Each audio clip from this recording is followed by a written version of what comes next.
What's up, everyone? Welcome to the 538th episode of the Pokemon Podcast. There's a lot of episodes. I'm your host, Steve. With me is Greg. All right, so I have moved through Dread in my excitement levels. And I'm now at normal level excitement for Scarlet and Violet. Oh, okay. We've moved through the Dread. I got my OLED. I got it all set up, which... You know, re-downloading all the games you have on a Switch is not a fun thing to do. I went through that journey as well. Also, it's a nightmare. Odd fact, the Switch, destroys your internet when it's downloading games. Yep. It prioritized everything on my network. Yeah. And I was like, what? Yeah. So I was I'm like, well, I'll just watch somebody streaming while this is downloading. And my internet in the Switch said, guess again, buddy. I'm eating all your bandwidth. Yeah, it was unreal. I know Steam does that on PC. It'll be like, Steam is like, no, I am number one. I didn't think the Switch would be like, I thought the Switch would be like still ancient technology from 2008, and it would be like the last priority on your network. Now the Switch is like, I need to be number one. The OLED says, gimme your bandwidth, baby. Will is also here. I need everybody to stop what you're doing immediately. Pull over your car to the side of the road. If you're on the highway, whatever, get to a safe location. Go to change.org/Rogers yes, Will no. I've started a petition okay, to have Rogers Base permanently replace me on this program because he clearly had a level of energy that I have not had in 30 years minimum, possibly your entire 38. life. I have met you, and I can't even imagine. I can't imagine you as a teenager. Given how we know how the 80s were, I can't imagine you having that energy as a teenager. I believe when I was like 6, 7, 8 years old, I was a very excited and full of life child. When 9 hit, that's when things started to go south. That's when it all went out the window. Rogers, yes. Will, no. All right, I'm looking it up right now. How do I sign? Roger does have a lot of energy. He has that YouTuber in him. Which YouTuber's in him? He has that YouTuber in him. Hey, there's a brand new Pokemon. There is? Actually got announced like 3 hours before recording this podcast, so that's convenient. I actually expected the news to come out like Monday or Tuesday because it's the weekend and, Pokemon Go and all that stuff. So the show is pretty much, we're going to talk about the new Pokemon. We're going to talk about Pokemon Go, which we actually, I don't think we've had Pokemon Go news in like 2 weeks. I mean, we have. We just ignored it. Yeah. And then we have some merchandise stuff to talk about, which I feel like the merchandise part of this show has really taken over. There was a couple, I felt like, years where we were very Pokemon Go dominated. And now I feel like every episode is just like, this is the collaboration they're doing. What did we talk about last episode that was merchandise? I don't think there was anything last episode.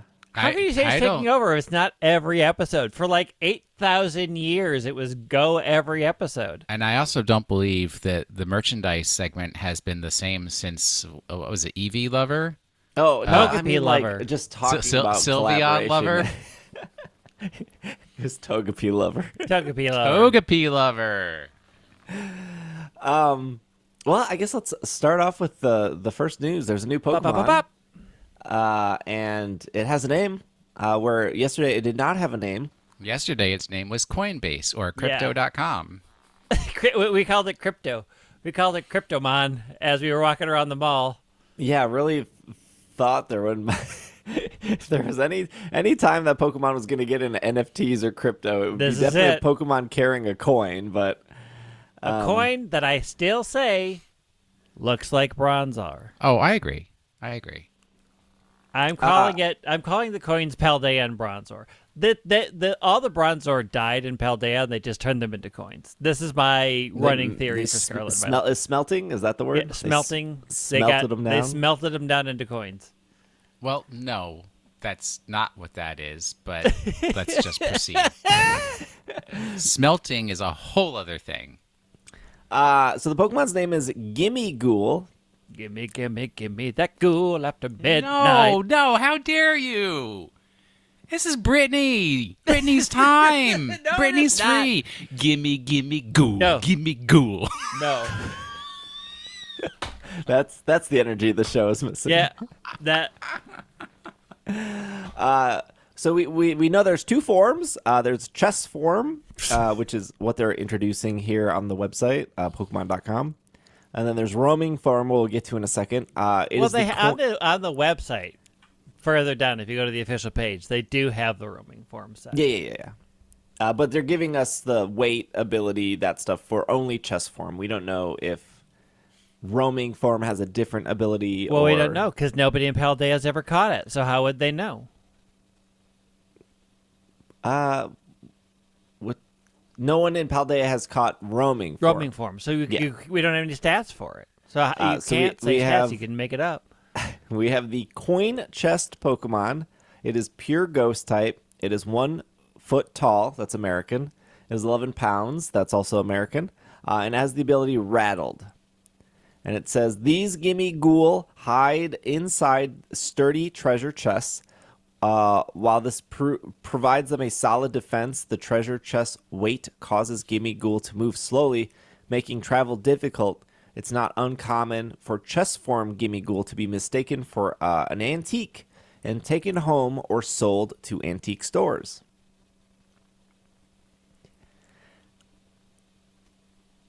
That's a paragraph. Sure. Gimmighoul controls people and Pokemon, making them collect coins. When Gimmighoul senses a person or Pokemon draw near, it ambushes them. It will use the ghost-type energy to control its target, forcing them to collect coins.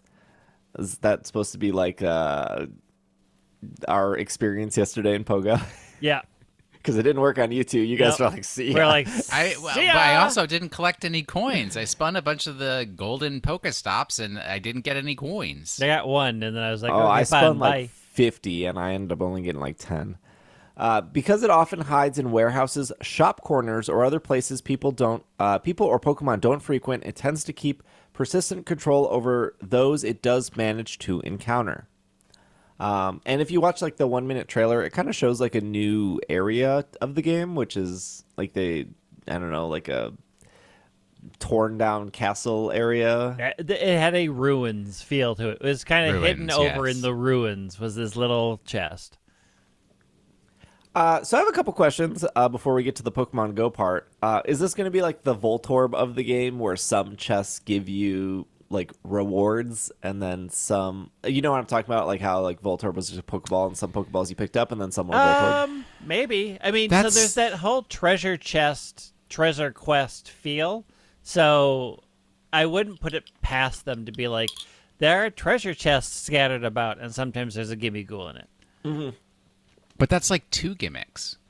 Pokemon can only have 1 gimmick per Pokemon. You can't have 2 gimmicks. Yeah. But it's a whole new world we're living in. It's a whole new place to see. True. It's not always black and white. Number 2 is I stand by that no one should be predicting Pokemon types because everyone is always wrong, and the amount of people that saw this. Okay, so this Pokemon was in the original. This Pokemon was in the 14-minute trailer. It was hiding hidden behind in the back, right? Yeah. The like menu when the trainer is trying to take a selfie. So we've seen this Pokemon before, and then it was the data miners because Pokemon Go has to update at a reasonable time in order for it to be pushed worldwide. The data miners were like, "Look at this new Pokemon." And everyone was like, oh, it's a bug type. And back in that trailer, people were like, bug type. It's not a bug type. It's ghost. But I could understand the bug part. It's got dowsing rods for antennas.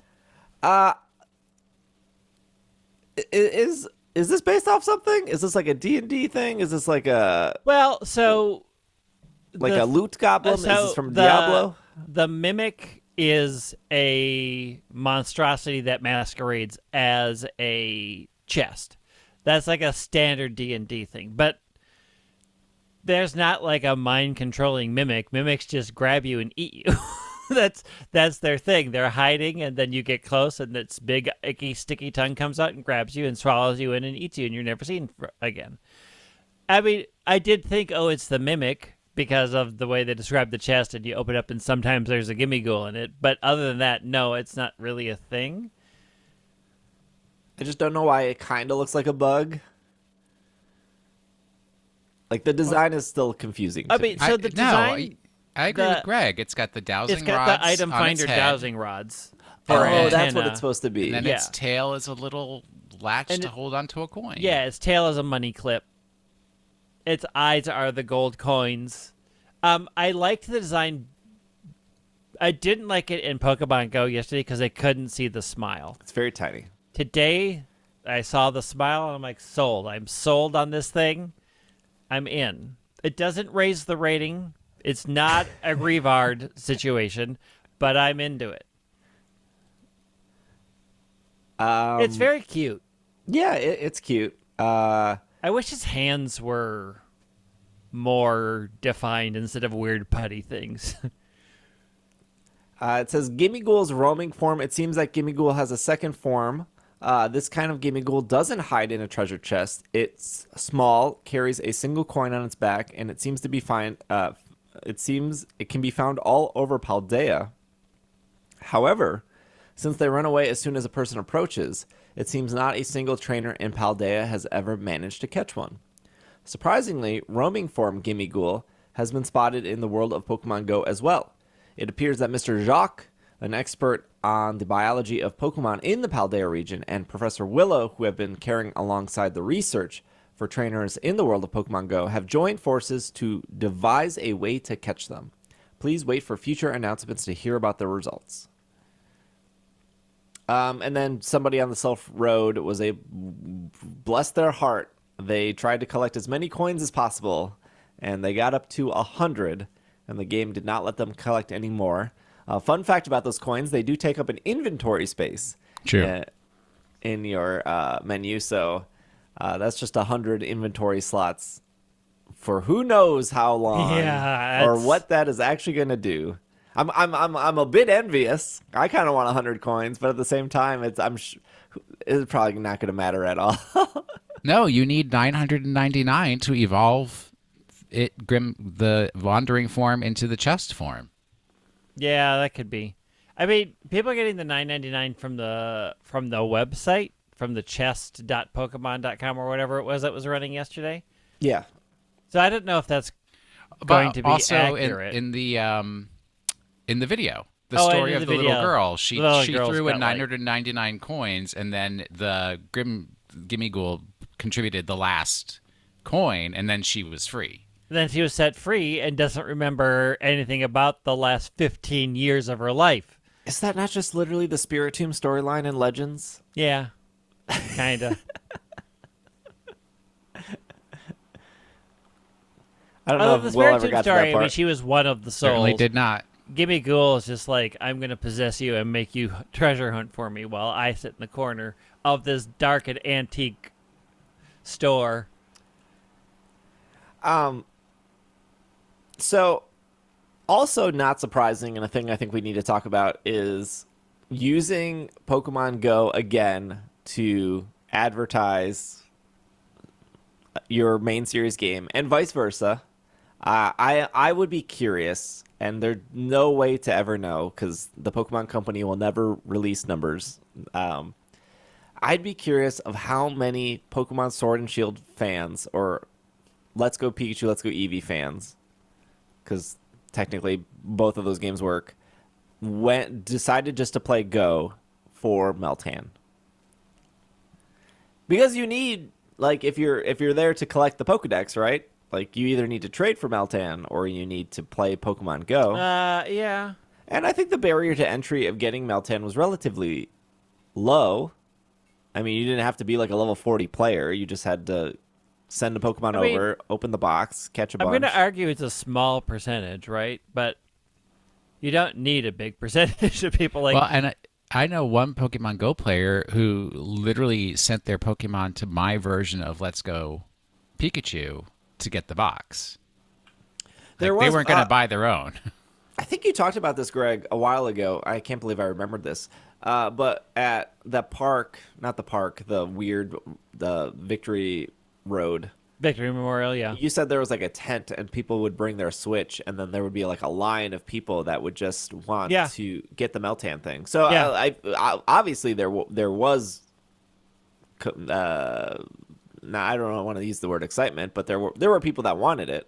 Yeah, I mean, I would say like with any of these things, you're looking at probably about 5% of your fan base will do the thing, but 5% is enough to make it worth your while for very little effort to be like, we're including this thing, and then you're gonna have to interact with both. And if you get just 5% of those people as new customers, that was worth what honestly is a limited amount of marketing budget that they spent, right? Like, they didn't have to do a whole lot. Yeah.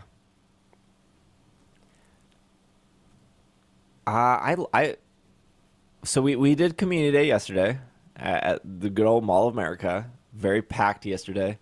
Dratini was the third Community Day, I think. I think it was Pikachu, Bulbasaur, Dratini, and then maybe like Mareep. So it's been like 4 years since the original Dratini Community Day. I had an okay time. I don't think it had anything to do with Dratini. I think it just has to do with Community Days are walk in a circle and catch a bunch of Pokemon and grind it out. Very grindy. But I think for me it was like, I'm very excited for this coin Pokemon to show up. And yeah, I mean, I only went to the mall. Like, I literally texted you because I was going to skip the whole thing. I'm like, I figured you guys were going to skip. Same I here. don't need any of this. And then people were like, oh, there's a coin thing after. And I hadn't looked too far into it, be like, oh, you can't capture it. So I could have just been at home. But I was like, oh, well, I will still do my normal day. I'll swing by for the last hour and a half. I'll catch some Dratini, which oddly I caught 7. I'm like, why? Wasn't even trying. And I'll see what it is. And I think both Will and I went, oh, that's what it is. Bye. See ya. I had stuff to do. Hallmark has movies. They Hallmark. start at 7 o'clock here in Central Time. dot. I needed to get my stuff done and get myself on that couch for my Hallmark I had movie. Virtual True Dungeon to do last night at exactly 6:12 p.m. and I had a pizza waiting for me at home. Virtual True Dungeon. I don't even have time to analyze the semantics of those 3 words together. I will say it was cool being in Mall of America, which has like 30, 40 Pokestops, and watch them slowly like get infected and turn yellow. Because when you guys left, there was only maybe like 6 or 7. 2 or 3. And then I grabbed food as soon as it ended, and then like half of them turned yellow at that point. And then while I was leaving, like everything in Mall of America was yellow at that point. So that was kind of cool. The drop rate for coins seemed relatively low, though, because I was spinning stops nonstop as I walked in a circle. And I did, I think, 2 laps around Mall of America after Dratini ended. And I only ended up with like 12 coins. So I don't know what the rate of them drop. But also, we don't know what the coins do, besides take up your inventory. Yep. So... yeah, 2 ghost Pokemon in a row. They announced that dog, and then they announced this one. So Well, I mean, it's that time of year. Ghosty it's time true. of year. If you're gonna announce a ghost, might as well do Yeah, it do around it now. Halloween, I suppose. Yeah, there's not a whole lot about this Pokemon, although, I mean, it's a weekend. I don't know if anything more is going to go out, but I guess we could... They don't do more. They put it on the page. This is all we're getting. Yeah, it's I know. on Yeah, the yeah. page. They Well- made 2 videos. They'll talk about Pokemon Go after the game launches, what you have to do to get the roaming form, and then we're done. Yeah, they said 2023 is Yeah. when the games will link. Will so link. when Yeah, I that have it right announcement here. comes, they will explain what it all means. It says this is off PokemonGoLive.com. It says you can learn more about Gimmighoul on Pokemon's website. And then it says, wait for the next research report to find out about the mysterious coins. Then it goes on and says, in 2023, Pokemon Scarlet and Violet will be linked with Pokemon Go. Linking these games will allow you to catch Gimmighoul roaming form in Pokemon Go. So that doesn't really give us a answer on how to catch it in Paldea, unless it's just you catch it in this game, move it over like Meltan. This feature is planned for 2023. Stay tuned for more details. And then it says Pokemon Scarlet and Violet, this is in the fine print, are scheduled to link with Pokemon Home after they are released. So I think we knew this, and I think we talked about this, but this is now officially stated. I still get questions from this time to time if like Pokemon Home will work on day one. Right here, Pokemon Scarlet and Violet are scheduled to link with Pokemon Go Home after release. Please wait for further announcements. It also says that Pokemon Go cannot directly send Pokemon to Scarlet and Violet. Obviously, you have to send them to Home first, but we knew that as well.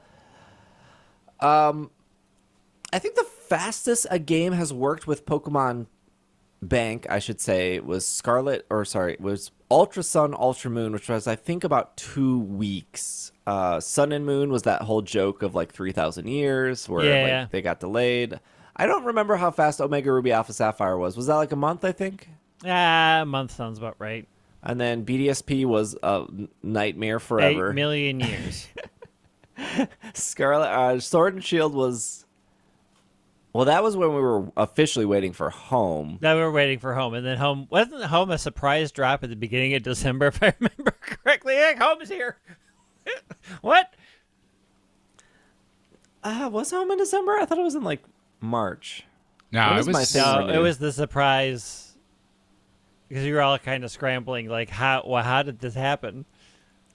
Okay, so let's finish off some Pokemon Go news here now that we've transitioned. Zorua and Zoroark revealed themselves in Pokemon Go. Did we talk about that at the show where they tried to do it during Spotlight Hour, and it was really cool, and then it broke? Yeah, no, we did not talk about how it broke. So during, was it Shuppet Spotlight Hour? I never remember. It must be during Shuppet Spotlight Hour. It was like Shuppet or Mr. Evis, one of those not unforgettable Pokemon.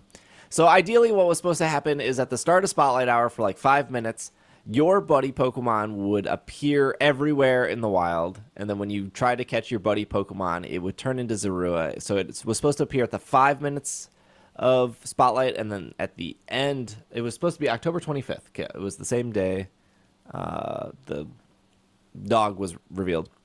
And then at the end of Spotlight Hour, the same thing was supposed to happen.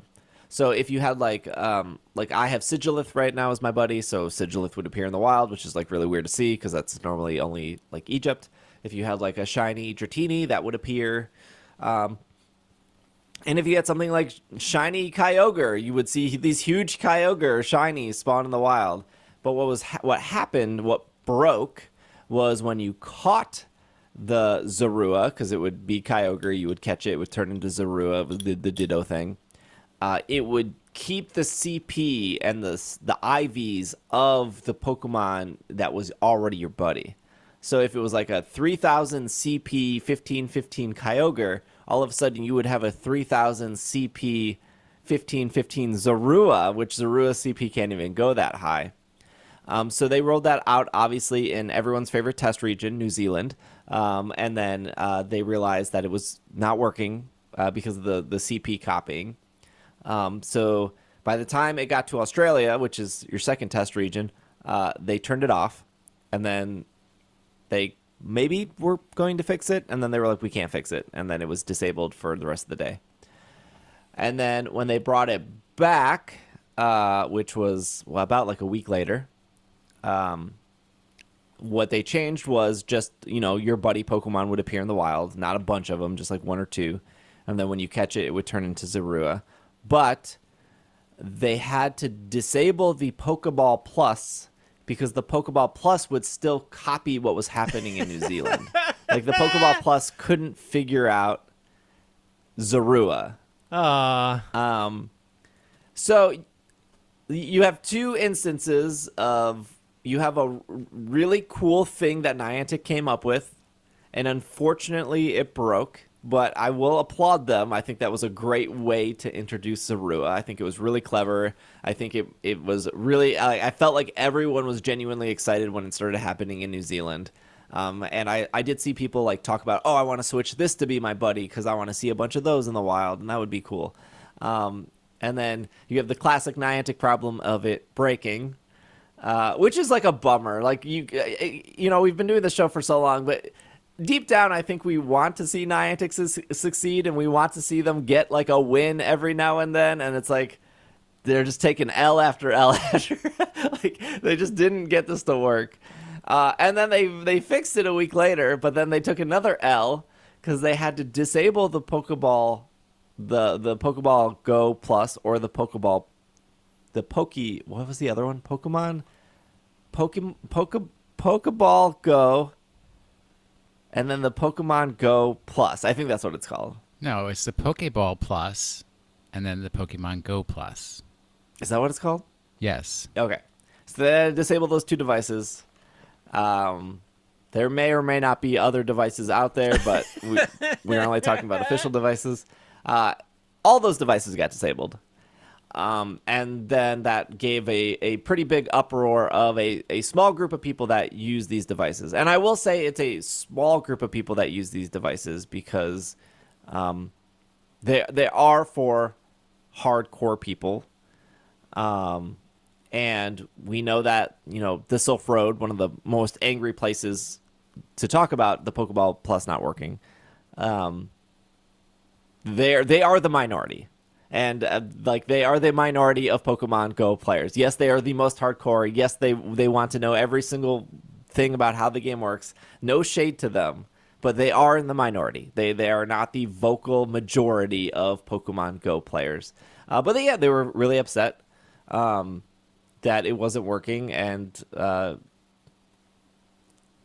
Zorua came and went. I think it was up for a couple days, and now the Pokeball Go Plus is working again, and Zorua is gone. So yeah, that's where we're left off. I don't know.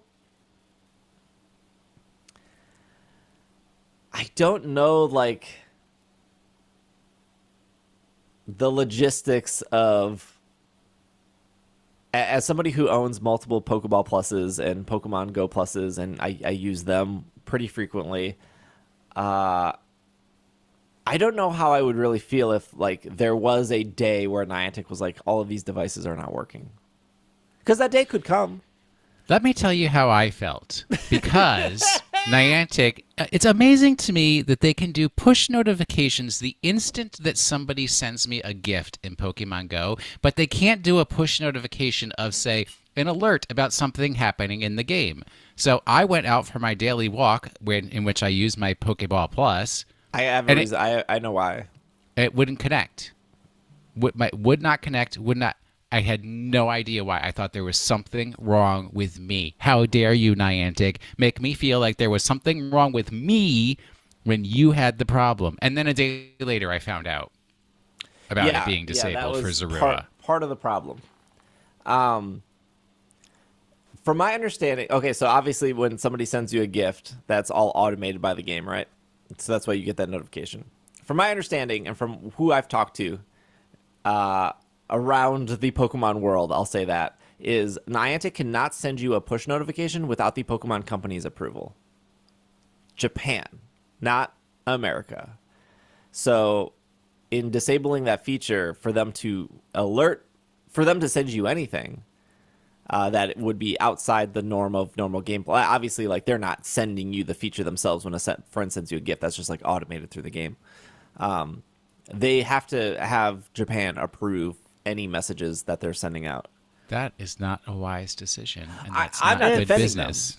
It is wild that they don't have an emergency process set in place. What's even more wild, if you think about that, it's like, why didn't Japan just approve a message then to get sent out? Even if it wasn't within the first, like, 12 hours, I think, like, 12 hours is still better than the next day. And Yep. it wasn't even the next day. There was still not a message sent the next day. You had to go to Twitter or Reddit or the Tumblr. Tumblr's back, by the way. You have to Yeah. like they still never communicated in game that this feature was disabled. And maybe they were like, well, maybe on the back end they're like, well, only 0.5% of people actively use these devices. So I mean, that doesn't matter. If anything is going to the amount that my company had to send emails and mail and hard mail, we had to send it because we were turning off a feature that literally we haven't been selling for the last 15 years. And you would say to most people, and they'd be like, that is still a thing. The amount of work we had to do to warn people that this was going away doesn't matter. If you're going to stop something that a customer you know is actively using, it is your requirement, or at least good customer service, to let them know. yeah, We're shutting off this feature. This isn't going to work today. So that they don't, clog up your contacts, flood Twitter with angry outrage, getting ahead of it so that people don't freak out. it's why I'm like, why did the Pokemon company or anyone higher up not push this through and argue like we need to send an in-game notification that this, and even go one step further, not only say, hey, it's broken right now, but to say like, don't worry, it's going to come back in 3 or 4 days. We're fixing it. Like our estimated time frame is 3 days. Like it's like, correct me if I'm wrong, but there was never an in-game notification. Not that I saw. But then again, I don't log in a lot. There so was. People might say there was. I don't know. I didn't see. Yeah, one, but- there was when they acknowledged that it was turned off, and that there was another one when it was turned back on. But It it was one of those very, like, when you start up and it was like the little news that pops up at the I start. don't remember getting one that was turned off. I mean, I saw the tweet right away. But again, not everyone uses Twitter. So like that's not super helpful. But it did put a question in my mind of, well, what if one day they're just like, hey, these devices are no longer supported, which is possible. Oh, it's very possible. It is a guarantee, seeing as they've shut off things like bank. Well, it's also like the amount of things that just close or go away or give up on, or are no longer used anymore. Hatching an egg. I think I've talked about this before, but when I ran into John Hankey in Germany, and he was like talking with Niantic creators, and I don't think there was any like non-disclosure or anything. He was like pretty casual, and there was a lot of questions where you would ask a question to John, and he would give you a very like business answer. I think we talked about this before on the podcast. And a lot of the questions would follow up of like, oh, can I tell our audience that? And he was like, yeah, like he was pretty like, I want you guys to communicate because, you're a vital asset to, how our game works. People look up to creators and stuff. But somebody asked about like a new Pokeball Go Plus. And he pretty much was like, oh, I'm not a fan of auto catchers. Which, like, some people might take that out of context of, like, Niantic hates auto catchers. Like, just because, like, John Hankey isn't a auto fan. catchers are hacking.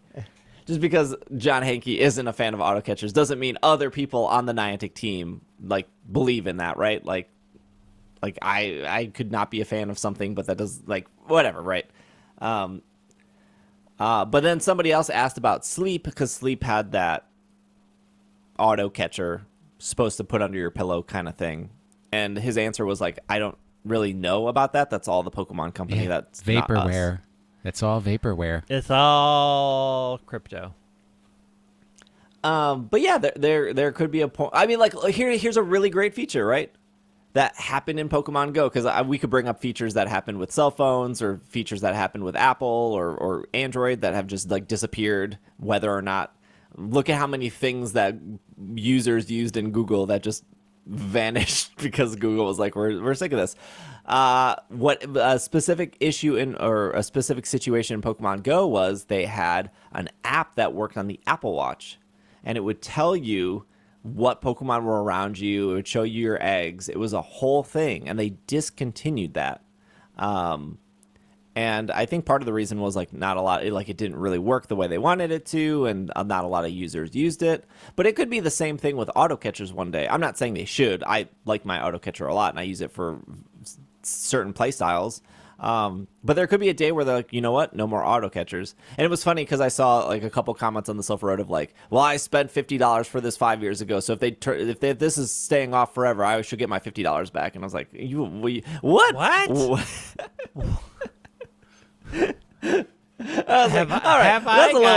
Have I got news for you about technology? Yeah. I should get the $600 back that I spent on an original iPod in the year 2000 something because its connection devices are no longer supported. FireWire 800 is no longer supported by modern computers. I missed the clickety-clack of this ancient wheel on this device, which I still think is full of my Christmas music because that's the last thing I was able to plug it into was some December 15,000 years ago. If they shut this off, well, see ya. Well, get ready. I can't wait for these people to reach, like, Willis and my age when half the things in our house don't connect to anything anymore. So much technology. Whatever. That I have dragged from house to house, being like, this will literally never work again. Yeah, this will never work again. Like one of my favorite pieces of technology was the Nike Fit Band. And do you guys remember this? It was like, it was so good. It was, you know, like Fitbits and Apple Watches and all these devices to get you to like work out. That was garbagey though. No, the Nike Fit Band was so great. It was like that translucent color, and it like gave you like fireworks a little across the like the LED screen. Oh, it was incredible. I loved it so much. And it was like, you know how Apple's like, oh, fill your rings. And I like never fill my rings ever. But the Nike Fitband had like, you know, hit your goal every day. I would always hit my goal. I was like working a 9-to-5 job, so I didn't sit in my office all day. But I was committed to the Nike. And I still have the Nike Fitband. It doesn't work. It will never work again. It will never work again. I paid $120 for it, or however much it was when it came out. And I can't bring myself to throw this away. But what really Nike should do is refund me my $120. They should. You should write them a letter.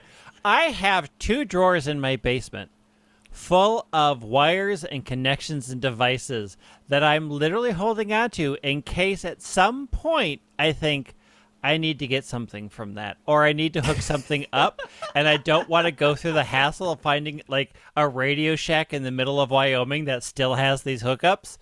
I have so many things that I'm just like, well, I might need it, and I don't want to go through the hassle of finding a new one. I have VHS tapes, and I don't have a player anywhere. Same here, yeah. Anywhere in this house. I think there might be one in my basement. Maybe. I think you can still buy VHS players off Amazon. I think you can, but am I going to? Yeah. Why would you? Why would you? But here's the thing. You vinyl people did this to us. We were all like, chuck our record players out because vinyl is dead. And then you hipsters with your chain wallets and your mood setting and fireplaces are like, we're bringing it back. Only this time they're $44 an album. And we're like, well, now what? I have to buy a new record player. And I had a perfectly good one from the 1980s. It's your fault. Record players aren't cheap either. No, they're not. I mean, you can get a cheap record player, but if you want good news for those of us who never throw anything away. I have 2 in my basement. Will I ever buy vinyl again? No, because it was garbage then and it's garbage now. There might be like a GitHub out there that can make the Nike Fitband work again. Hack your band. I will say there's one company. I bought a product called an Atlas watch, which was a workout watch, and it would track your reps for you if you're doing, like, you could say I'm doing squats, so it would track the reps so you didn't have to count. When they got purchased, they sent an email to everybody saying, we are no longer going to be able to support this. We got purchased. So find your original packaging, send it back, and we'll refund your money. It's the only company in my entire life that has ever done that. And I sent it back, and they sent me a check. Wow. I got That is so $200 weird. back. It was So weird. And I'm like, weird. I'm not questioning it. I'm going to do it. Well, and I did. the One company. What's that? Google Stadia kind of is doing that, where if you bought your Google Stadia at a certain time, you can pretty much get a refund for, I think, the hardware. Pebble got bought, I think, by Fitbit, which then Fitbit got bought by Google. But the Pebble also, like, that was like a $200 purchase, I think. It was a Kickstarter. It was like one of the only Kickstarters that like delivered exactly what they were saying. Like, they didn't take any shortcuts. Like yeah, they didn't hit their deadline. Like, they were late, but like that was probably to this date the best Kickstarter I ever purchased, because it was exactly what they promised. It wasn't vaporware, and I loved the Pebble too. That was obviously before the Apple Watch. And when they were just like, hey, this is shutting down, and it's going to be a paperweight, like.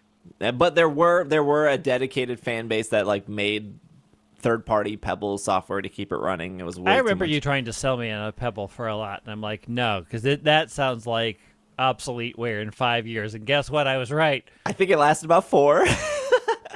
Now you guys are making me realize I need to get the data off my Palm Tungsten W. Oh, you absolutely Before need to get that. you gotta get the data Irretrievable. on that. I was I wonder if I lucky can enough still to- sync it. I was lucky enough to move my SIM card full of contacts off my BlackBerry before that got shut down. So I'm ahead of the curve there, folks.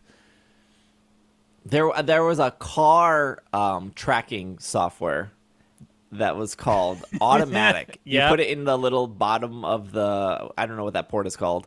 You put in that port.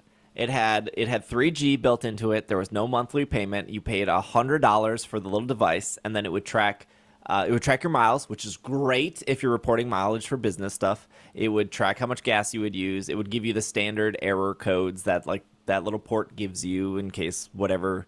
It would do a couple other things. It would show you where your car was parked. This was like 10 years ago, by the way. So like this was like advanced technology. And when they shut down at the start of COVID, and they were like, "Oh, COVID really hurt our business," which doesn't make any sense because their whole business was online. So, but like it was kind of weird seeing like you've used this product for 5, 6, 7, 8 years, and it just one day it's just, hey, we're done. Sorry. I have news for you. They were purchased because we sell those devices as features for my company, and you can get that and plug it in. They got bought out secretly behind the scenes because it's still a thing. It is very much a big there's a part lot of our business. different. Yeah. There's a lot of different those that exist, but they were the only one that didn't. Well, they had the best app by far. Their app was like, I've tried like 3 or 4 other ones, and some of the other ones have like monthly payments of like $4 or $8, and it was like but your app's not even close to being as good, and you want to charge me $8 a month. Like, I'm just not interested. But they did offer, if you traded in your hardware, they gave you like $20 because they would like recycle it. Yeah, So, they recycle it. and then they shut down and disappear. Okay. Let's talk about Betamax. Anyways, I just thought it was really funny that the Pokeball Go Plus didn't work for 5 days, and the amount of comments I read of people thinking that Niantic should refund their money was just mind blowing. That is the wildest. You are just on a whole nother, like, does it suck that it shut down? Absolutely. Sure. Would did it suck that Niantic didn't communicate it? Absolutely. Yep. But for the entitlement to think that they should refund I hope the Pokeball Plus stuff doesn't go away. I want that Pokemon Sleep thing to come out. and have a new gotcha thingy. But that seems less likely than half the Kickstarters that exist at this point. Well, that's not true. Like earlier in the year, there was Pokemon Go updates that included sleep on the back end. But anyways, let's take a quick break. We have a little bit more news to talk about, and then we will be right back. And we are back from our break. I think we talked about this last week. I was wrong. And there is one more Sword and Shield set, which is called... Wait, Silver Tempest is next week. I lost that press release. Oh, there it is. The new Pokemon trading card game Crown Zenith expansion introduces special illustrations, including Galarian Gallery subset. That will come out on January 20th. I believe that is the last Sword and Shield set before we get to Paldea. How could I be wrong? Crown Zenith will also introduce a Galarian Gallery subset of 70 cards highlighting regular Pokemon, Pokemon V, Pokemon VMAX, Pokemon V Star, and supporter cards with special illustrations showing the uniqueness of featured Pokemon and characters. Fans can look forward to discovering Mewtwo V-Star, Darkrai V-Star, Hisuian Zoroark V-Star in the Galarian Gallery. There will be 17 Pokemon V, 5 Pokemon VMAX, 8 Pokemon V-Star, including Zacian V-Star and Zamazenta V-Star, 3 Radiant Pokemon featuring Shiny Charjabug, Shiny Eternatus, and boy, they have not made any of these cards. Finally, for the first time ever, Shiny Charizard will be one of the Radiant Pokemon.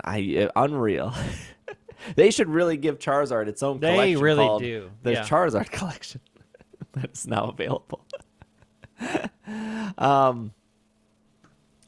There will be a Crown Zenith Elite Trainer Box, a Crown Zenith collection of either Reggie Eliki V or Reggie Drago. Those will both be available on January 20th. Then on February 17th, the Crown Zenith Mini Tins will be available, and the Crown Zenith Special Collection Pikachu VMAX will be available. And then, for whatever reason, this is so spaced out, Crown Zenith Tins will be available, which will feature Articuno, Zapdos, Moltres, the Galarian versions. That's in March. And then in April, boy, this is a world tour of TCG cards here. The Crown Zenith Pin Collection with Rillaboom, Cinderace, and Inteleon will appear. And then also in April, there will be a Crown Zenith Premium Playmat Collection featuring Morpeko. And then finally, in May, if you've been following the calendar so far, the Crown Zenith Premium Figure Collection, either Shiny Zacian or Shiny Zamazenta. Those will also come with 11 booster packs. All these come with booster packs, but... That's like 6 months away. Yeah, it's forever. It's just there's just a lot of, they're just really milking this set, I guess. I wonder if this is like, hey, instead of putting out cards every 3 months, what if we just drip feed our products every month? You got people who's going to buy them like you.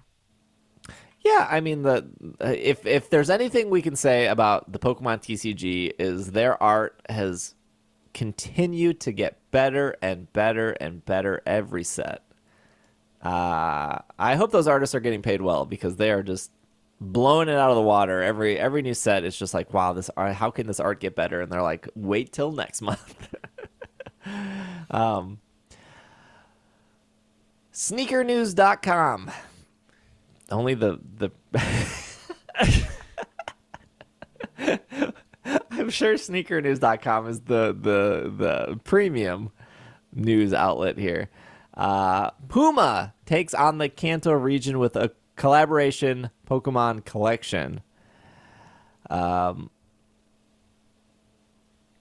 They say from Converse and now to PUMA, trainers can gear themselves up with a couple shoes, 5 different sneakers, 4 Pokemon, So there are two of the 5 are Pikachu. One is an RSX, and the other is a Rider FV. I'm sure if you're a Puma fan, you know exactly, or if you're a shoe fan, you know exactly what models of shoes those are. And then there will be a Bulbasaur, Charmander, Squirtle, and those will be those are 3 different shoes, by the way. The Bulbasaur is the Rider FV, which is the same as the Pikachu. The Charmander is the Slipstream Low, and the Squirtle is Suede. So, ironically, you can't wear the Squirtle in water because Suede and water do not mix. If you treat it and protect it, you can do whatever. Well, I mean, you can once.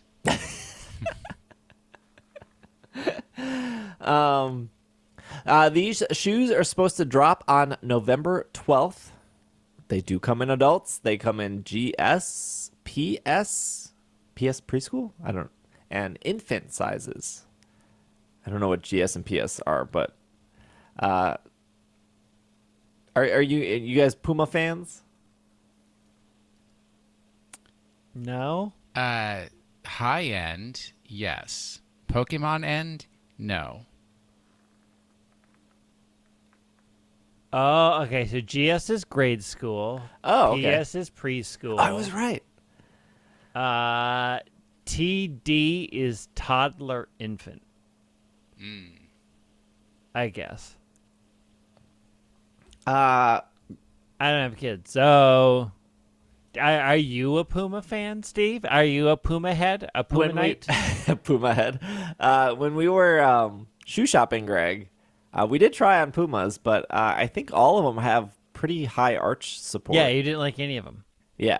But again, it's not the shoes, it's your feet. And you really need to go to a specialist to be like, chop these off and get these replaced. These are the worst feet I've ever seen. I have the custom insoles. They're supposed to come in like 2 weeks. I'm not even going to touch on the fact that you got scammed into giving away your footprint to the government for free. It wasn't for free. I paid $180. You paid $180 to give the government your footprint so that when you commit a crime or somebody who wears your same feet size commits a crime, they can pin it on you. Good job. They sent me foam. I stepped in the foam. I sent it back. Yeah, and now that's on a national database of feet print. And then you're going to be like walking down the street and you're going to be pulled over because somebody in Georgia has the same foot and committed a crime. For everyone asking, I did get the Pokemon Crocs. They do Nobody exist. was asking. I saw him wearing them yesterday. They were awful. Oh, the thing though, the Crocs are ugly. Like we're not getting around that fact. But I cannot find a better shoe at this point. My feet do not. I walked all 4 hours of commute day because I stayed after to do the ghost thing. Trash shoes for trash feet. No, I love Crocs. I will get another pair of Crocs someday. You get the fuzzy Crocs, Will, with the fuzz on the inside to keep your feet warm. Plain traditional is fine with me. But Mall America had Pokemon Crocs for a long time. It was weird because like people would be like, "Hey, did you see the Pokemon Crocs?" It was like, yeah, I got them like a month ago. I don't know why it took the news cycle so long to talk about it, but Mall America was on top of the Pokemon Croc. They also have Pokemon Gibbets. The Gibbets are the little things that go inside the top of the Croc. But you can only get the Gibbets online. I could not find a store where you could walk in and get the one of them lights up too. If you want your shoes to light up when you're walking, you want your Crocs to light up when you're walking. They got a Pikachu that lights up. I need that for when I ride my bike at night. Yeah, so I can see. They're like, not only will they see you riding, they'll be like, "Look at that cool Croc wear. Is that the Pokemon edition? Woo-wee!" What a time to be alive! This segment, just not going to survive it. Greg's just a class snob. You bet. Somebody has to be. We forgot to talk about this in the Pokemon Go section. Campfire, Niantic's social app, is available in more U.S. cities just in time for Halloween. That's the news here. I'm not going to get that app. It's got a 2.3 rating on it. I invited 5 people. If you don't know what Campfire is Niantic's new social app to help you connect with trainers and find raid battles near you instantly. Campfire makes it easier than ever to find local and remote raid battles. Simply tap the map icon to open the Campfire to view all the raids and flares around you. This was supposed to come out before Germany Go Fest, and the official thing that Niantic told me was they were delaying it until after Germany Go Fest because they didn't want to confuse the people in Germany thinking they needed to use this app to do their Go Fest experience, and or to confuse people who aren't going to Go Fest in Germany that like there were raids inside the park that they couldn't get to because the park itself was gated. So in that decision, from start to finish, very logical. I agree with Niantic. Made sense. Delayed a couple days. Go Fest is what through Go Fest Germany was what, like 3 days? Friday, Saturday, Sunday. And then I met and had dinner with the guy, one of the guys that worked on Campfire. And he was like, "Hey, just a heads up, we're launching this later this week. If you want, feel free to like give people a tour on your stream, show them how it works, like because they didn't want us to show off Campfire earlier than that. So when I was streaming like Friday, Saturday, they were like, "Hey, don't hit the Campfire button if you're making YouTube videos or streaming because we don't want people to ask questions about it." And then had dinner with them on Saturday. They were like, "Hey, show it off on stream." I showed it off on stream on Sunday multiple times. Like, here's a full tour. This is everything it does. Because I genuinely was excited for it. It was really cool. I gave a situation like, hey, if you get to a new city and you get to your hotel, you open up Campfire, you can see exactly where all the stops or all the raids are and like what direction you could even walk in. Or like, I've never been here before, but look, there's like 800 gyms over here. Let's just walk in that direction. Really great. So I gave a complete tour on Sunday. My Twitch chat was super excited. I was super excited. I was using it as I explored Berlin. It was incredible to find raids and walk around, and also just never been in Berlin before, so it was really great to walk around and use this app. And then Monday came, no news of the app. Tuesday came, no news of the app. Wednesday came, no news of the app. And then Niantic was like, "Oh, it's not ready," and I was like, I don't know what happened. We literally had dinner. You with were Campfire the kiss team. of death to that app. And I kind of felt like there was so much excitement over the summer about Campfire. And I feel like that excitement is maybe I'm wrong. I feel like that excitement is no longer there, but Hey, we're heading into the cold months, so if anywhere up north you're like, I don't care because it's cold and I'm not going out there. But hopefully Campfire was far from perfect when I was using it, but it was still like very functional. It still did it didn't do a lot, but you could message people on your friends list, so that was really great for coordinating like find like one more heart to coordinating a lucky egg to get the experience. It was really great for just like looking around. It was really great for pinging, assuming that other people were using Campfire.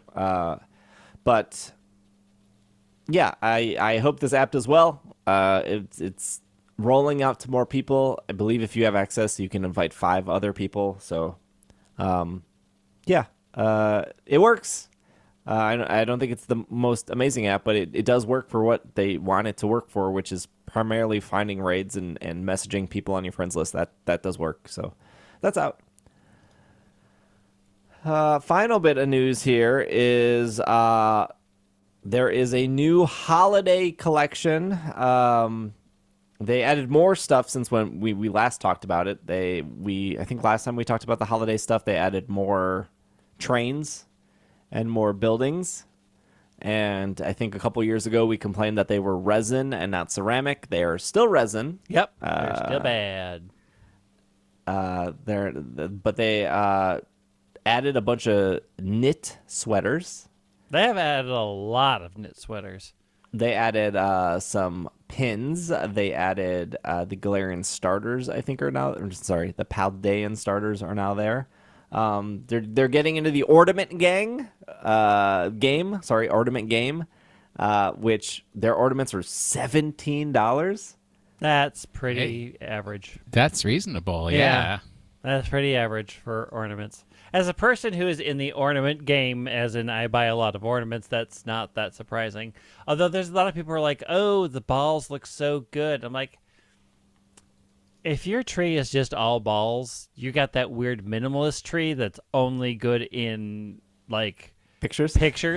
and not in real life. Because in real life, you're like, they're just a bunch of balls, and I'm done. Show me interest. Show me texture. Show me levels, show me figurines, make it interesting for my eye. If it's just all balls, oops, all balls, nobody cares. Well, yeah, your tree has to tell a story. Yeah, and if it's all balls, it tells a story. Boring. Quite a dull tale, yes. I do like the Winter Wonder ball ornaments, that's a 12-pack for $45. That seems a lot, but That's I don't know. pretty average. And then there's the Together for the Holiday ornament, which is an 8-pack. That's $40, and these are just bad. First off, there's no Eevee, which is weird. Not that I like Eevee, I just think it's weird there's no Eevee. It's Bulbasaur, Charmander, Squirtle, Eevee Pikachu, hater. Jigglypuff, Slowpoke, Ditto. And now here's the thing. Here's the thing I want to say. This is why I want to talk about Together for the Holidays 8-pack The here. Ditto is cute, kind of. Because everyone was like, Steve, of course there's going to be a lot of Gengar merch. It's Halloween. Let me tell you who's on these ornaments. Let me recite one more time. Bulbasaur, Charmander, Squirtle, Pikachu, Jigglypuff, Slowpoke, Ditto, Gengar. Gengar's not a Christmas Pokemon. It's always Certainly Gengar. is. Gengar's on everything. Gengar has more, I swear, at this point, Gengar has more merchandise than Charizard. Also, why is Eevee not on this? Like, Eevee should be in the place of Gengar, realistically. I mean, I have a Gengar. I have my original Gengar ornament from the time that I purchased them in Target when Pokemon Disc came out, which they are rare collector's items. So anybody who is super nice to me towards the end of my life, you may get those in my will. How are you feeling about the salad bowls? I think they're really nice, actually. the 4-pack of salad The bowls. serving bowls or The salad bowls, $39.99. They are ceramic, by the way. Do not saw microwave. On Twitter, none of those. TikTok. Are you talking about? Oh, they're salad plates and they're salad bowls. I see. Somebody got the stupid butter dish. Yeah. Oh yeah, I got the butter. I got the Do you- butter dish. Well, does he not just? He doesn't include us in any of the important happenings in his life at all anymore. Should I have We texted you to guys see as it soon as I like- got the butter dish? Yeah, you should have texted us when you said, "Look what I got! I got the butter dish." We would have been like, "Ooh, let us come over and get butter from your butter dish." Instead, Guess I'll make some we get toast. the cold information from TikTok, like we don't even exist. He may be smart enough to know that if I did get a request to come over to see the butter dish, I would be coming over with my hammer to smash the butter dish. Now, the Espeon Together for the Holidays ornament is really good. Yeah, I've wanted to get into the ornament game, but I feel like the barrier to entry is so high What do you mean? because they're like they're almost $20 an ornament. You get 5 ornaments, it's $100. 5 ornaments ain't gonna cover your tree. But it's for the rest of your life. Yes, you build over You time. build up your You time. don't start year 1 with complete tree. Year 1, you've got 5 ornaments on your tree. Year 2, 10. Year Uh-huh. 3, 15. I see. By the time you're 50 years old, you've got here's a the thing. beautiful tail. And you start buying your ornaments after Christmas when they're all 50 to 60% off. yeah, or- but the Pokemon stuff or- isn't gonna go. on sale. Or you go to Target Black Friday or that weekend when they have put them on sale to get people through the door. They have a ton of Pokemon stuff there. You buy those ornaments. And then you slowly get ornaments. And then you have more ornaments than you know what to do with, which is my problem. I have a ton of ornaments, and not all of them get on the tree. To relate to the ornament stuff, they also put the Cherish Ball on the Pokemon Center, the final $100 Pokeball so far. Who knows if they'll announce more? But this is the final one they have officially announced. But what I want to say is a couple things. Number one is that I posted the Cherish Ball opening on TikTok, and I posted on Instagram like I always do. The Instagram comments, everyone's excited. Beautiful ball. This looks great. Can't wait to get mine. I have the Premier Ball. I love it. Nothing but positivity. Now we flip over to the TikTok. Waste of money. Why'd you spend $100? This could be made in China for $5. Yeah, everything is. It's capitalism. Like, just a ton of negativity. And what I think is, like... Age. But also, I guess that does it. Well, I guess the conversation's done. I guess that kind of ansers everything. It's age. There, people on Instagram are older than the people who are on TikTok. If you ask a 17-year-old, this cost me $100, they're gonna look at you like $100 is so much money. I don't even know how you got that. You ask anybody in their 30s who had a surprise $500 car bill, and you're like, it's $100. Like, oh, that seems fine. Yeah. You ask anybody in their 50s, we're like, that's chump change at this point. I woke up, my foot wasn't in the right position. I haven't walked for 50 days, and they charged me $4,000 at the hospital for it. So, perspective. Yeah, it's like, do none of these people have ornaments? Like, ornaments No. are $20. They don't do anything. Like, 5 ornaments is 1 Cherish Ball, right? Yeah. Do none of these people buy, like, Funko Pops? Like, No, like, the in my TikTokers don't have mind, money. I have purchased maybe 1 Funko Pop. Oh, most of my Funko Pops are gifts. But I also think that there is not a single person out there that has not been gifted a Funko Pop at once in their life because there is a Funko. I'll gift you one for Christmas, Will. There is a Don't Funko you dare, for or it'll yeah. go straight in the trash. Oh, now you're getting 2 for We're not Christmas. cluttering up my house with that garbage. And for your big birthday coming up. But okay. I don't like Funkos, but the nice thing yeah. about Funkos is there is a Funko for very obscure things that would be hard to shop for anyways. But again, I've always said I would rather have one of these $100 Pokeballs than 6 Funkos, because like 6 Funkos would probably be the same price. Because I think it's just better quality, and I like the metal instead of like the cheap plastic that is Funko. But look, if you like to collect Funkos, that's cool too. Like, whatever makes you happy. If you want 30 Funkos on your wall, that's cool. But I just think this doesn't do anything, therefore it's a waste of money. It's just like, there's so many things in your house or in your life. Do you have no paintings on your wall, or no artwork on your wall, or like no I don't even know what they're called, but the like table thing you put it on the table, it doesn't do anything, it looks pretty. But yeah, you're right. I guess Centerpiece? Yeah, like a centerpiece. Yeah. But like age is probably the defining factor. Yeah, there. I mean, they don't have to decorate. Like, they have cheap posters that they got from a concert once and stuff they inherited. Or I was gonna say magazine. I used to get But posters the from stuff get no magazines. inherited. Yeah, stuff they inherited from their parents. Like, it is a. As you get older, you're like, I'm stuck in this place for a long time. I want to make it look like I want to be here, at least, so I'm not depressed every day. Also, anybody who's Christmas shopping for me can get me the Vanillite Frost knit beanie. It is super cute, and I will wear it. Thank you. And I have to say, anyone and everyone involved in the Stuffle Doll Pokemon Holiday Workshop Plus needs to be fired and punished. That is a horror. It's cute in its own ugly. It is way. not. It's really It looks bad. like it came out of Five Nights at Freddy's. Well, 5 nights at Pokemon Center. It's really bad.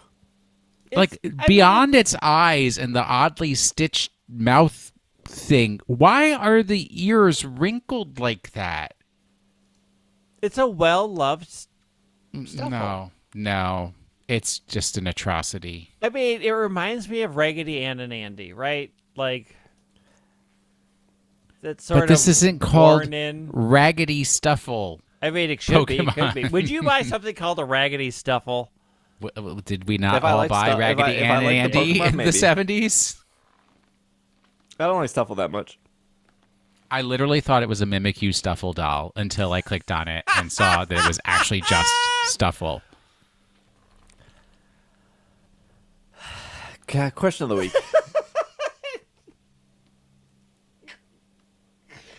I would buy it if they marketed it as a Mimikyu stuffle. Like, seriously, I would have bought that. Oh, boy.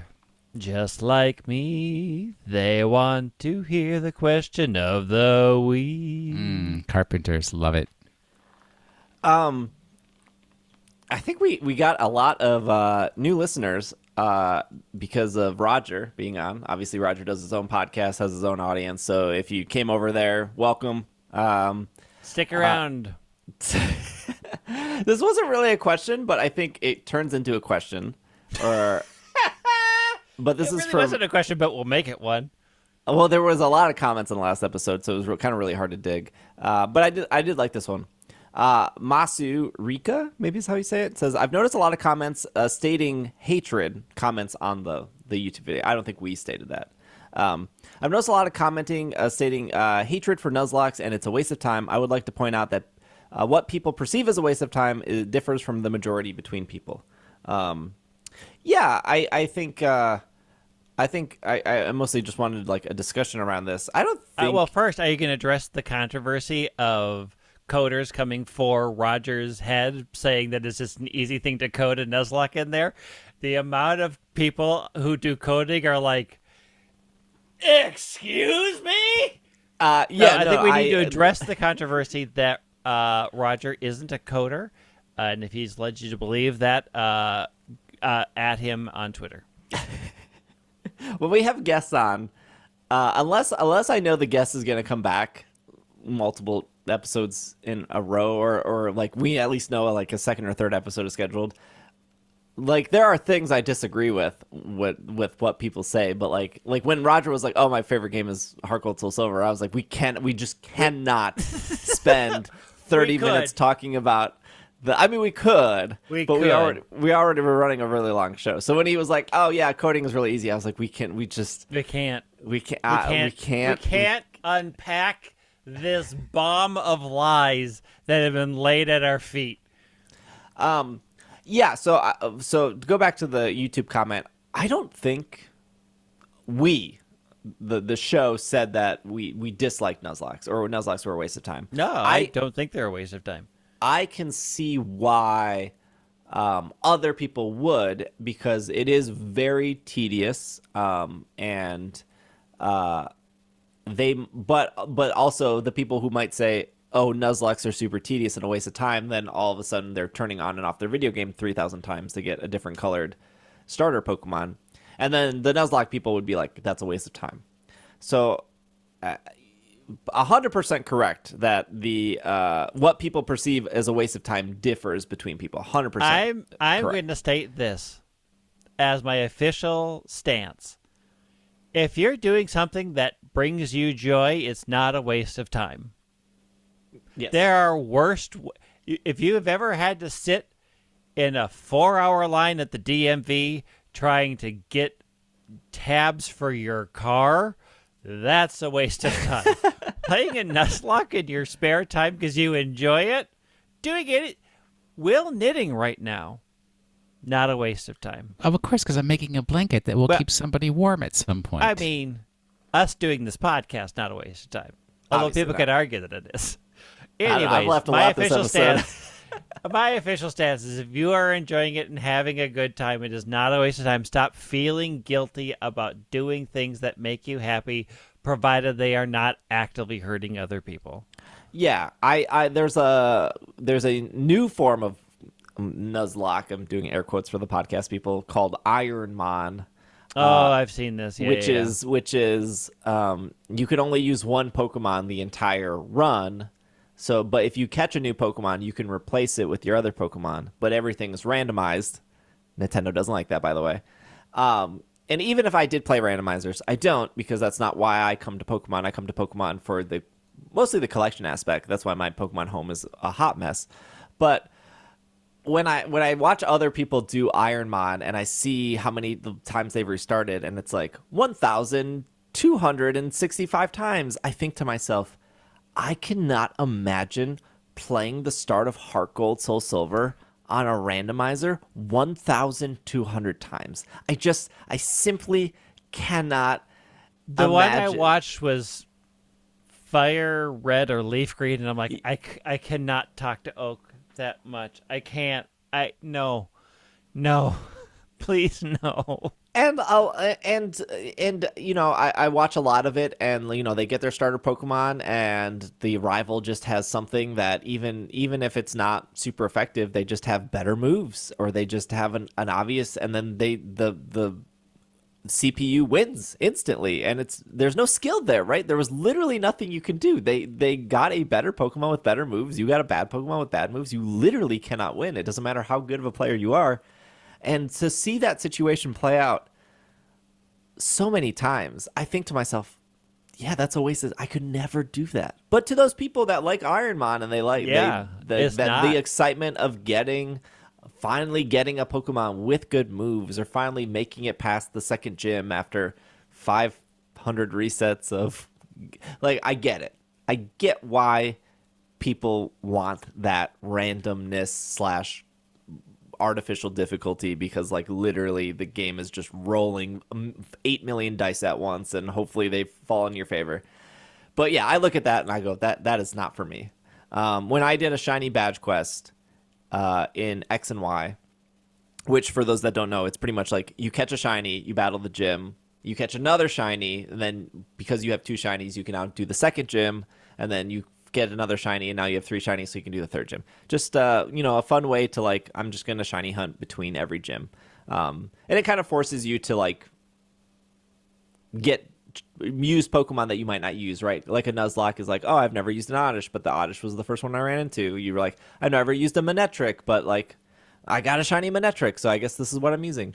So when I did my shiny badge quest in X and Y, I said, hey, to my Twitch chat, I'm changing the rules a little bit. I'm going to beat the first gym leader, and then I'm going to start shiny hunting, and I'm going to get 2 shinies before I get to the second gym, because in X and Y, you cannot horde hunt until you beat Viola.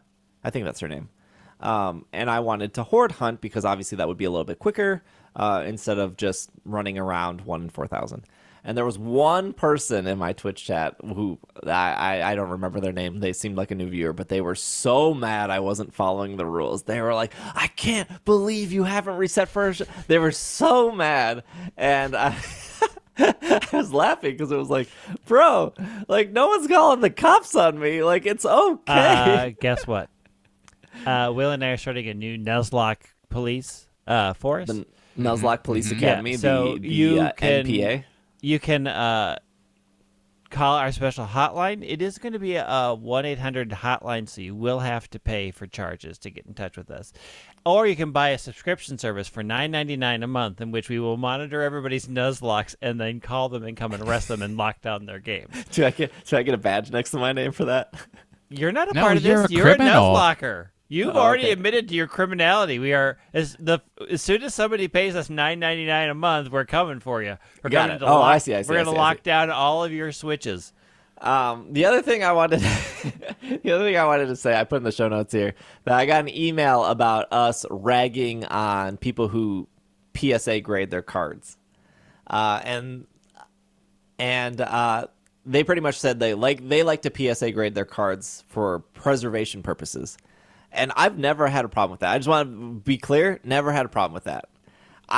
The problem I have with people PSA grading is people buying packs because they think they're going to get a PSA 10 card, sending it to PSA, hoping that PSA actually gives them a 10 and then sends it back But it's for also the pure just purpose to sell it for more money.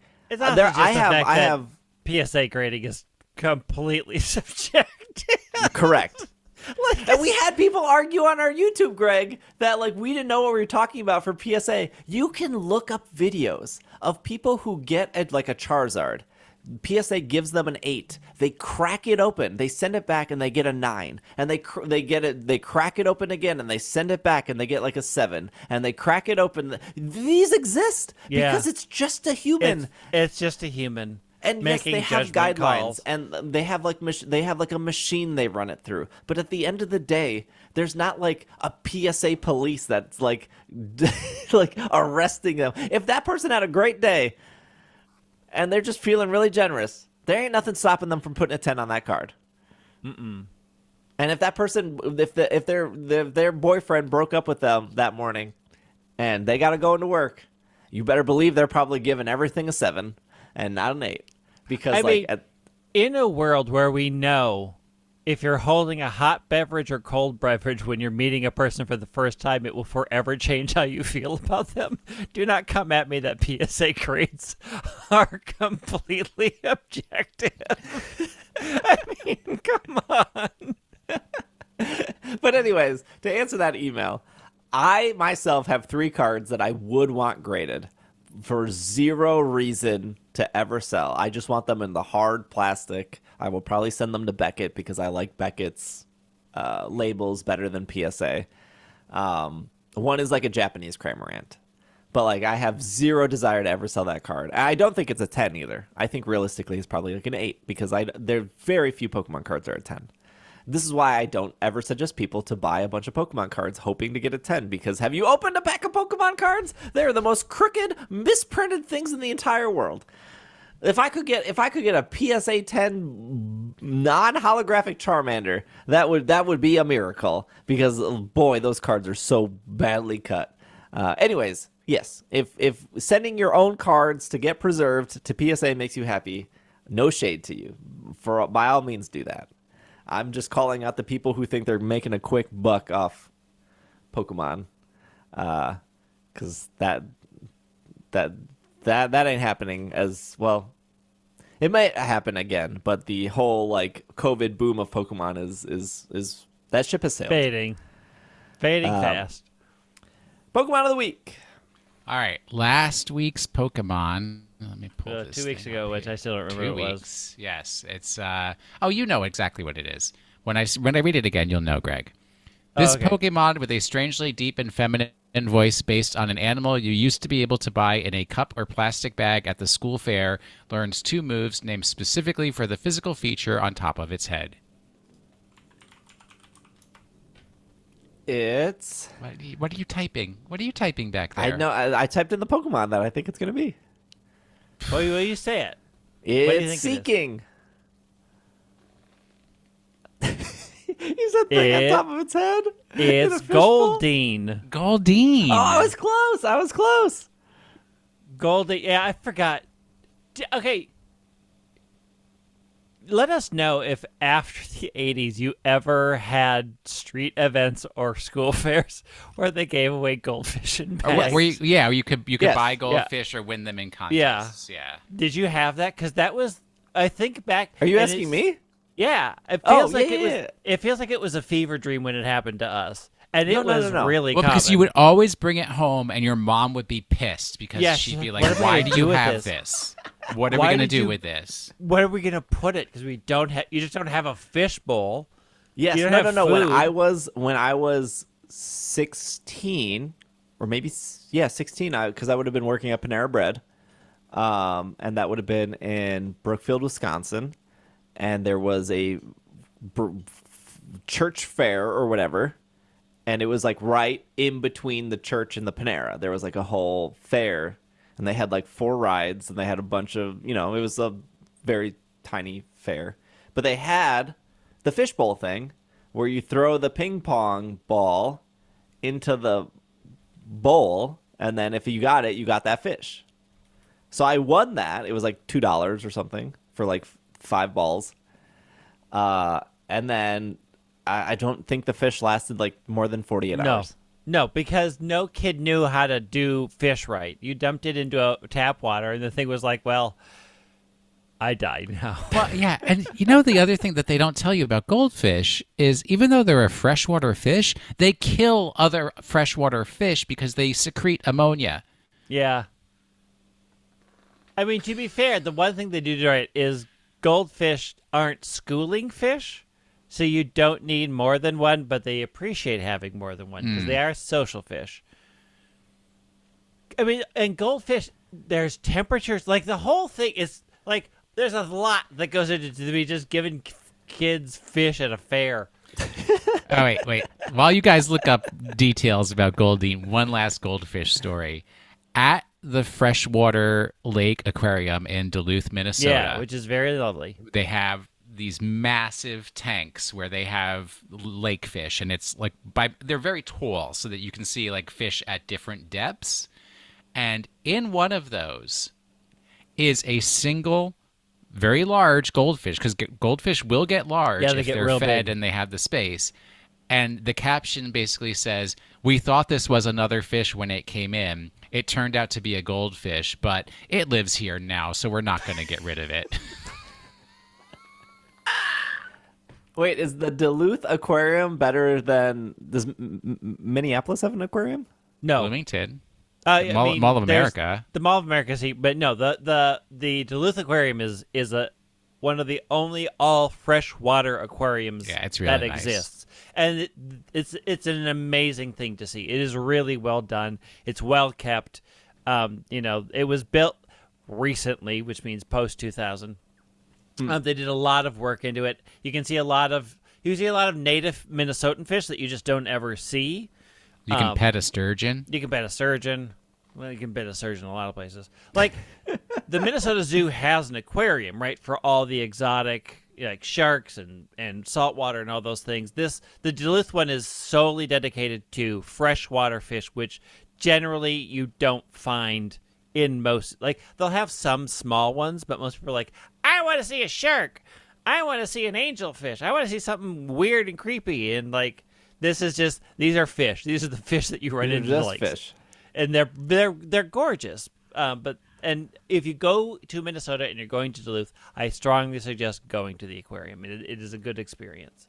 Got it. For as many times as we've gone to Mall of America, I don't even know how big that aquarium is down there. It's big. I've done it a couple of times. It's worth it once, but it's packed full of kids. And post-COVID, I'm like, no thanks. You could probably go like Wednesday at like 3 or like 2. You would right? be amazed at what happens at the Mall of America on weekdays, because I've been. I live close enough that I've been. It gets wild out there. In the Pokemon Red and Blue beta, Goldeen was known as Goldie. Goldeen's number in the Sinnoh Pokedex and the Johto Pokedex is the same. It is 78. Goldeen and its evolution were the only Pokemon that could learn Waterfall in Generation 1 before it was moved to be an HM. I actually didn't know that because I don't think I've ever used a Goldeen in a single playthrough. You hate Goldeen. Goldeen shares the similar in-game cry to Caterpie. Its cry is 0.07 seconds longer. I'm still on I will always be on the fence that all the cries should be redone. No, they should be. Even though Goldeen uses Splash in all 5 Super Smash Bros. Games, as well as Pokemon Quest, it has no way of learning that move in any Pokemon game. That's actually good trivia. Goldeen's Pokemon Soul Silver Pokedex entry claims that it can swim at 5 knots per hour. This is technically incorrect, as knots is already a measure of speed, not distance. And then finally, together with Magikarp, Rattata, Ninjask, Pichu, and Seedot, Goldeen is the easiest to catch in Will's favorite game, Pokemon Ranger, with only 1 loop necessary. Great shuffle icon. I mean, at least the shiny is gold, right? The shiny is gold, yes. All right. This week's Pokemon.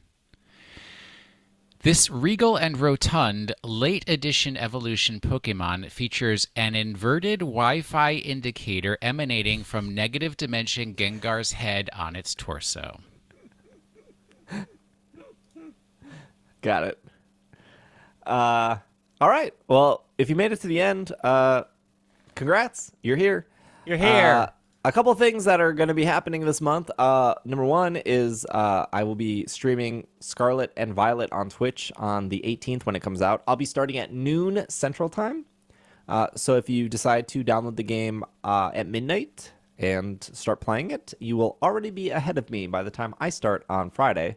So if you're worried about spoilers, like I said, as long as you play that morning or at midnight, which I know a lot of fans do, you'll be fine. You'll be ahead of me. I don't know how this game is going to go, being open world. Yeah, it's what's spoiling mean at this point.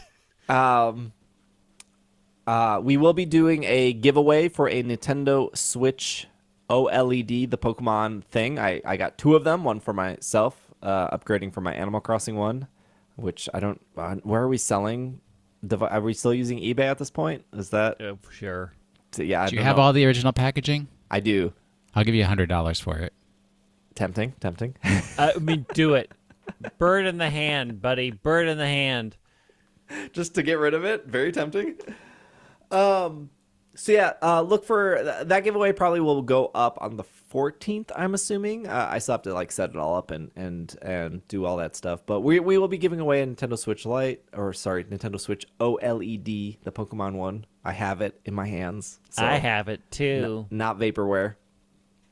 How do you people get money for these things? It's a valid question. Let me tell you about a soul-crushing job I picked up 26 years ago. Some other news here is I know that a ton of people spend Thanksgiving alone, or they don't have family or friends to go to. Sucks.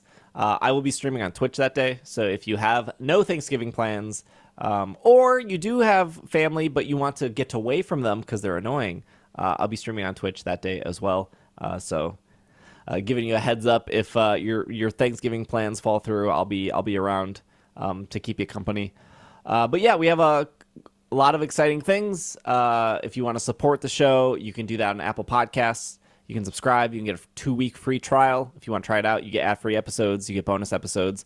If you want to subscribe on Patreon, same deal. Ad-free episodes, bonus episodes, Slack access. We have a bunch of other rewards there too. Patreon.com/PKMNcast. If Apple Podcasts would be in your app, obviously, if you're using Apple Podcast.